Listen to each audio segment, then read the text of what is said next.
अस्सलाम वालेकुम दोस्तों, सुन्नी इस्लामिक ऐप को प्ले स्टोर से जरूर डाउनलोड करें, इसे पढ़ें, शेयर करें और हर महीना 100 रुपये जरूर डोनेट करें ताकि इस ऐप पर काम जारी रहे। बिस्मिल्लाहिर्रहमानिर्रहीम, नहमदुहु व नुसल्ली अला रसूलिहिल करीम, अस्सलामु अलैकुम व रहमतुल्लाहि व बरकातुहू। मेरे प्यारे सुन्नी मुसलमान भाई और बहनों, रफ़ा यदैन ना करने के ताल्लुक से आइए एक और हदीस मैं आप लोगों को बताता हूँ। आप लोग इसे सुनिए और ज़्यादा से ज़्यादा शेयर करिए। ये हदीस पाक है अबू दाऊद शरीफ, हदीस नंबर 751। हज़रत अलक़मा रज़ियल्लाहु अन्हु से मनक़ूल है कि हज़रत अब्दुल्लाह बिन मसऊद रज़ियल्लाहु अन्हु ने फरमाया, क्या मैं तुम्हें रसूलुल्लाह सल्लल्लाहु अलैहि वसल्लम की नमाज जैसी नमाज ना पढ़ाऊँ? तो उन्होंने नमाज पढ़ी और एक दफ़ा से ज़ायद यानी ज़्यादा रफ़ा यदैन नहीं किया। ये भी सही हदीस है। कि इस शख्स ने कुछ देर पहला अपनी वीडियो में दावा किया। इसने कहा कि अब्दुल्लाह बिन मसूद रज़ियल्लाहु अन्हु ने फरमाया कि क्या मैं तुम्हें अल्लाह के रसूल की तरह नमाज़ पढ़कर नहीं दिखाऊँ? और उन्होंने पहली मरतबा नमाज के आगाज़ में हाथ उठाए, फिर दोबारा हाथ नहीं उठाए। अभी उन्हीं का ये सुन्नी इस्लामिक ऐप और उन्हीं के इस ऐप से हदीस के हवाले में उसकी अरबी इबारत और उसकी उर्दू तर्जुमानी हम इन्हीं के घर से इनके हवाले को देखते हैं।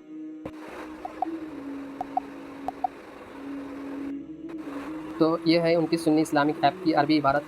और जैसा कि मैं आपको बताता हूँ कि इसी अरबी इबारत की जो इन्होंने उर्दू तर्जुमानी की और इनकी उर्दू तर्जुमानी और इनका अपना ऐप भी वहाबी हो गया। तो मैं कैसा वो आपको बताता हूँ। अब्दुल्लाह बिन मोहम्मद ज़ौहरी सुफियान ने यजीद से हदीस शरीफ के मुताबिक रिवायत की, लेकिन ये नहीं कहा कि फिर ऐसा ना करते। अब इन्होंने जो दावा किया था कि अब्दुल्लाह बिन मसूद ने कहा कि उन्होंने नमाज के आगाज़ में हाथ उठाए और फिर दोबारा नहीं कहा कि दोबारा हाथ नहीं उठाए, लेकिन हदीस में तो लिखा है कि लेकिन ये नहीं कहा कि फिर ऐसा ना करते, कि ये कहा ही नहीं उन्होंने। तो फिर आगे सुफियान ने कहा हमसे कूफा में कहा गया कि फिर ऐसा ना करते। पता है क्या चला? कूफियों ने कहा कि फिर ऐसा ना करते। इमाम अबू दाऊद क्या कहते सुनो आगे रहमतुल्लाह ने फरमाया कि रिवायत किया है इस हदीस को हशीम और खालिद और इब्न इदरीस ने यजीद से, लेकिन ये जिक्र नहीं किया कि फिर ऐसा ना करते। तो ये रही इमाम अबू दाऊद रहमतुल्लाह की जो उन्होंने अपनी बात को वाज़े किया। अब मैं तुम्हें एक और चीज़ बता दूँ इन्हीं के ऐप से।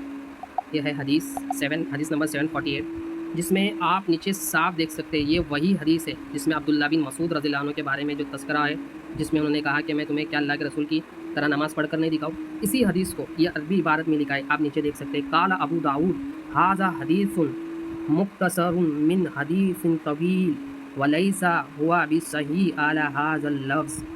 तो पता क्या चला, इन्होंने अपनी तर्जुमानी में उस अरबी इबारत को लिखा ही नहीं, जबकि ये जो तर्जुमानी मैं आपको बताता हूँ, दरअसल वो तर्जुमानी ये थी कि इमाम अबू दाऊद रहमतुल्लाह ने कहा ये हदीस एक लंबी हदीस से मुख्तसर है और इन अल्फाज में सही नहीं है। ये दूसरी मरतबा मैंने आपको इमाम अबू दाऊद रहमतुल्लाह की कि जिसमें आपने देखा कि अलकमा से रिवायत थी कि इन्होंने कहा कि सैयदना अब्दुल्लाह बिन मसूद ने कहा कि क्या मैं तुम्हें अल्लाह के रसूल की तरह नमाज़ पढ़कर दिखाऊँ? चुनांचे उन्होंने नमाज़ पढ़ी और अपने हाथ सिर्फ एक ही बार उठाए। इस हदीस के बारे में खुद मुहद्दिसीनों ने अपनी राय पेश की है, ठीक है। तो लिहाजा आप देख सकते हैं इनका जो सुन्नी इस्लामिक ऐप ये भी वहाबी हो गया। भले ही इन्होंने अरबी इबारत में घपला नहीं किया, जो कि यहाँ लिखा है काला अबू दाऊद हाज़ा हदीसुन मुख्तसरुन मिन हदीसिन तवील वलैसा हुआ भी सही अला हाज़ल लफ्ज़, ठीक है। अरबी इबारत में इन्होंने जो है जैसा कि जू का तू लिखा है, लेकिन खयानत इनकी अपनी तर्जुमानी में इन्होंने उर्दू तर्जुमानी में खयानत की। अब मैं आपको एक और बात बता दूं कि इस किताब की शरह अल्लामा मोहम्मद लियाकत अली रिजवी है। इनका नाम के साथ लगा हुआ लफ्ज़ रिजवी और नीचे लिखा गया तालिब दुआ ज़ोहेब हसन अत्तारी, जो कि दावत इस्लामी से मंसूब एक पहचान है, ये वाज़े करते हैं कि ये शरह मसलक आला हज़रत बरेलवी के मुताबिक लिखी गई है और उनकी तर्जुमानी है। ये उनके ही घर से उन्हीं की चोरी हम बताते हैं। दरअसल जो बात इनके खिलाफ हो वो वहाबी बन जाती है और अपने घरों में लिखी गई चीज़ ये पढ़ नहीं सकते।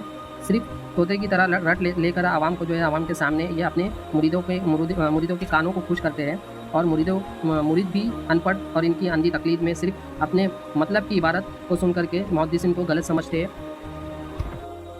तो जैसे कि आप ये चूरन देख सकते हैं, ये चूरन कौन लिखता है आपको ये भी पता होगा कि कल के दिन ये हमें ये नहीं कहे कि हमें गलत किताबों से हवाला दिया है। ये रही वह हदीस जिसके बारे में उन्होंने हवाला दिया था, हदीस नंबर 751। और आप जैसा कि 751 में देख सकते हैं, इसकी जो अरबी इबारत है उसी के नीचे उर्दू इबारत दी गई है और उसमें लिखा है यही रिवायत एक सनद के हमरा भी मनकूल है, ताहम इसमें ये अल्फाज है। तो इन्होंने नमाज के आगाज़ में रफ़ेदैन किया, बाज़ रावियों ने ये अल्फाज नकल किए, एक मरतबा किया। तो हमारा इनसे इख्तिलाफ जो है नमाज के जो آغاز میں رفع دین کرتے ہیں، اس سے بالکل کسی کا اختلاف ان سے نہیں ہے۔ ان سے جو اختلاف ہے رکوع سے پہلے اور رکوع کے بعد۔ اب اس بارے میں راوی نے اور جو محدثین نے کیا کہا اس بارے میں دیکھتے ہیں۔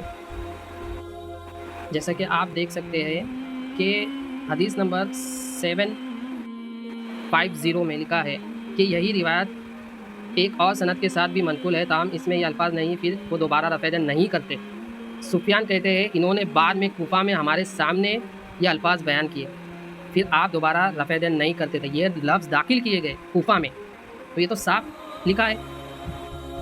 اس سے تو یہی ثابت ہوا کہ اللہ کے رسول پہلے نماز میں رفع دین کرتے تھے، اور یہ بات جو ہے کوفہ میں داخل کی گئی کہ بعد میں دوبارہ ہاتھ نہیں اٹھائے۔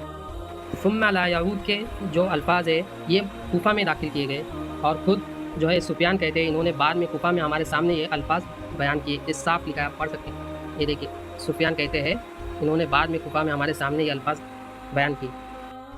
اب رہی بات کہ آگے بھی دیکھ لے کہ آگے جو ایک اور حدیث ہے 752، یہ رہی 752 حدیث نمبر 752۔ حضرت برا بن عازب رضی اللہ عنہ بیان کرتے ہیں میں نے نبی اکرم صلی اللہ علیہ وسلم کو دیکھا جب آپ صلی اللہ علیہ وسلم نے نماز کا آغاز کیا تو رفع دین کیا، پھر آپ نے نماز ختم کرنے تک رفع دین نہیں کیا۔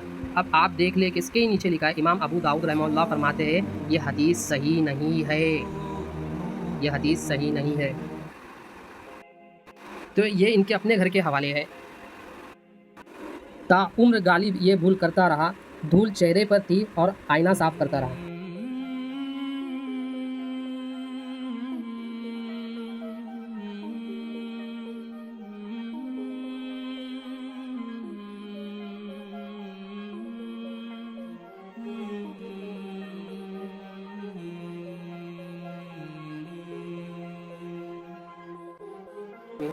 تو یہ مکار، یہ دھوکے باز اور یہ جو ہے خیانت کرنے والا شخص ترک رفع دین کی آڑ میں لوگوں کو ترک سنت اور حدیثوں میں خیانت کر کے لوگوں کو گمراہ کرتا ہے۔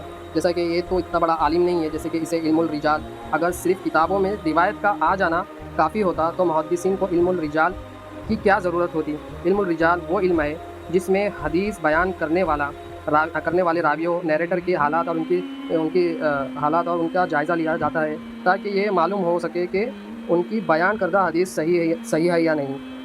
راویوں کے بارے میں، ان کی زندگی کے بارے میں تحقیق کی جاتی ہے، تقویٰ اور ان کی جو ہے شخصیت، کیا راوی جھوٹ بولنے والا تو نہیں تھا، کہ کیا وہ نمازی اور دیندار تھا۔ جیسا کہ آج ہر کوئی چھوٹی داڑھی اور ٹوپی پہن کر، جیسا کہ اس نے خود کیا ہے یہ حرکت آپ دیکھ سکتے ہیں کہ ٹوپی پہن کر لوگوں کو، دوسروں کو یہ ٹوپی پہنا رہے ہیں، ایسی حرکت کی آڑ میں یہ لوگوں کو جو ہے اس طریقے سے گمراہ کرتے ہیں۔ بہرحال کہ نیریٹر کا حافظہ، کیا حدیث سنانے والا اور حدیث سننے والے کی آپس میں جو ہے ان کی ملاقات ممکن تھی، کیا وہ ایک ہی زمانے میں موجود تھے، تو یہ ساری چیز محدثین دیکھتے ہیں اور اس پہ ان کی اپنی تحقیق رہتی ہے۔ تو مثال کے طور پہ جیسے کہ کوئی یہ کہے کہ اعلیٰ حضرت نے امام ابو حنیفہ سے سنا، اب ان کی ملاقات دیکھی جائے گی، کیا دونوں کے درمیان ملاقات ممکن ہے، تو یہ ساری چیزیں دیکھی جاتی ہے۔ تو اس علم الرجال سے جو ہے محدثین جو ہے ہمیں حدیث کے بارے میں بتاتے ہیں کہ اس طریقے سے اللہ کے رسول کی طرف کسی بات کو منسوب کرنے سے پہلے اس بات کی جو ہے پوری تحقیق کر کے اس کی سند جو ہے محدثین ہمیں بتاتے ہیں۔ جیسے کہ علم الرجال کے بارے میں میں نے آپ سے بتا ہی دیا۔ اب یہ بھائی نے صرف اپنے عمل کو ثابت کرنے کے لیے جو حدیث کی عبارت کا غلط استعمال کیا اور اپنے آپ کو امام ابو داؤد رحمہ اللہ سے بڑا محقق پیش کر دیا، اللہ کی پناہ۔ بہرحال اللہ کے رسول صلی اللہ علیہ وسلم نے فرمایا کہ جس شخص کو اللہ جو ہے بھلائی کا اس کے ساتھ ارادہ کرے تو اللہ اسے دین کی جو گہرا فہم عطا فرما دیتا ہے۔ آخر میں اللہ سے دعا ہے کہ اللہ ہمیں ایسے شدتیوں سے اپنی پناہ دے کہ جو اپنی جماعت کی دفاع میں اللہ کے رسول کی سنت کی مخالفت کرتے ہیں۔